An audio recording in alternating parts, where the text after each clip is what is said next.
a really important agency that almost no one pays attention to. It's very underreported. And the Federal Reserve, their main job is to conduct what we call our monetary policy.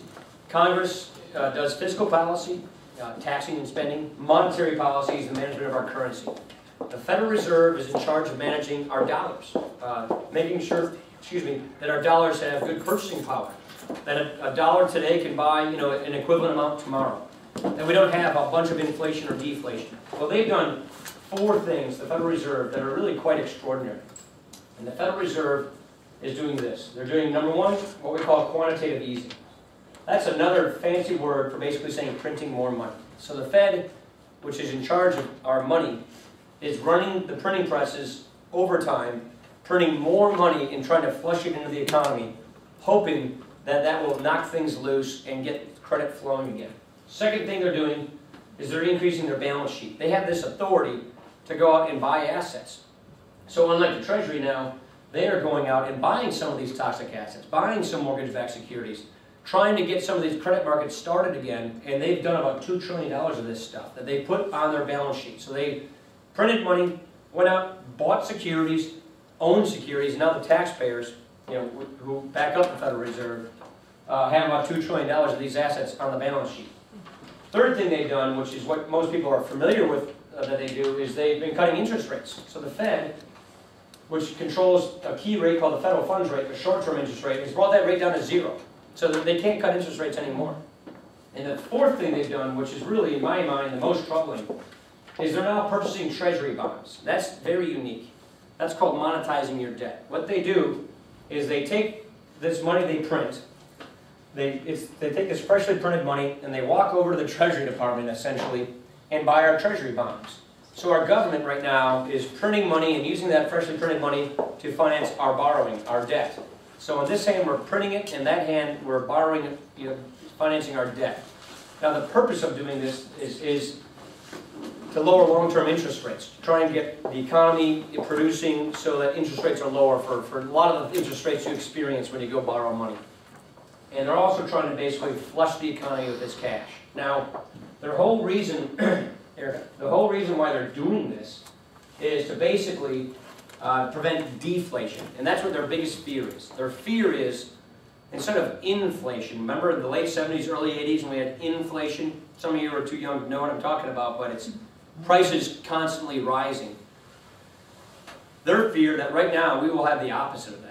And prices falling, and a lot of people think, that's not so bad. That's, I can buy more stuff, right? Well, one of the big problems with deflation is all of these businesses, typically businesses borrow money.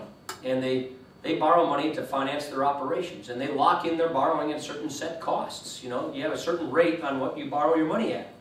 And if prices are continually dropping, you're going to get less money into your business. You're going to be able to sell your services and your goods for a lot less, and that typically means you can't finance your debt, you go bankrupt. And so the problem with what they call a deflationary spiral is just a wave of bankruptcies in America, and therefore a wave of layoffs. And that is what the Fed is now primarily concerned with. Here's the problem with their remedy. These 4 things that they're doing to fight that, which they say is the larger threat to the economy, produces one big downside.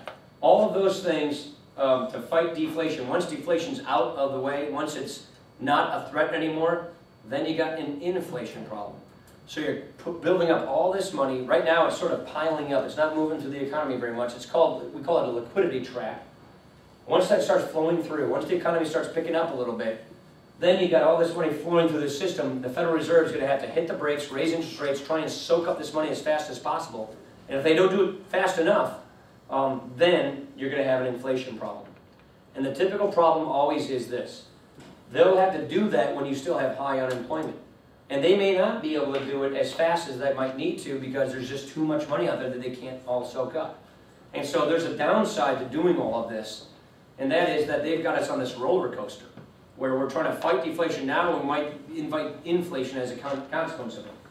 Third thing the government's done, and I'll stop talking after this, is the stimulus package. This is the fiscal policy response. This is the package that you may be familiar with. I've been very critical of and didn't support it. The stimulus package basically, passed in February, is a $787 billion bill signed into law in February. Those who claim that spending more borrowed money in the midst of a recession usually say that you got to do it during the recession.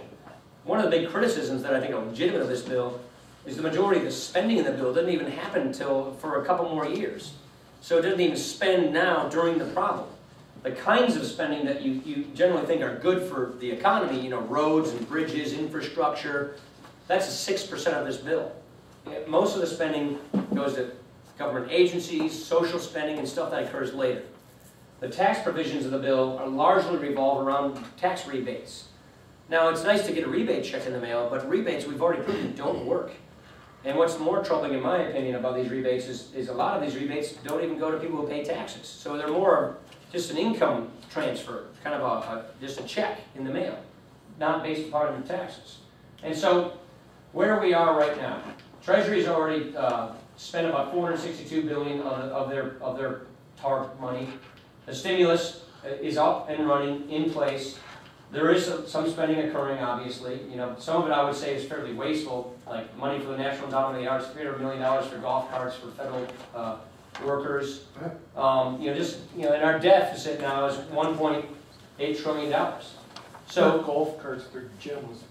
What's that? They're not golf carts, they're gem of battery powered cars. Well, and some golf carts too, actually. We actually had them come testify. Yeah, those things that look like bubbles. Yeah, they sell them as Martins. Right. Indian Grove. And where we go now is onto the budget debate, and that's what's moving through Congress right now. 2 weeks ago, the House and the Senate passed the budget. They had to reconcile the differences, which are fairly few between the two versions, and that will happen next week. As the head of the Budget Committee for the minority, I wrote and brought an alternative budget to the floor, which because when the minority didn't pass, and I just think this budget is going in the wrong direction. I'll say it just for three basic areas. Number one, the budget proposes a lot of new spending, kind of fairly unprecedented levels of spending. It then chases that new spending with much higher taxes, $1.5 trillion in tax increases, higher than we've really ever seen in a budget before. But the spending is much higher than the tax increases, and the resulting difference is a bunch of borrowing. And under this budget, it proposes that our publicly held debt, meaning all the bonds we had to sell out there, you know, to China and India and to Japan and, you know, other people and countries, that our publicly held debt will double in 5.5 years and triple in 10.5 years. And so it gives us a huge borrowing spree. And the fear that people like me have is, you know, who's going to end up buying all these bonds? And what are we going to have to pay people to borrow, to lend us all of this money? Our costs of borrowing are going to continue piling up. We're going to have to pay more and more and more for people to buy our bonds. That will put an upward pressure on interest rates as well. And it will give, you know, these young kids back here a huge mountain of debt that they'll have to settle off. Lastly, I just don't think it's good to be raising taxes in a time like this. That, to me, is very dangerous. And we can go into the details of the kinds of tax increases, but basically where Congress goes from here is they take the budget agreement, which will probably be done by this time next week, and that is sort of the architectural designs of the budget. That is basically the blueprints being passed. And then what happens under the budget process is Congress goes and works on the individual component pieces of the budget.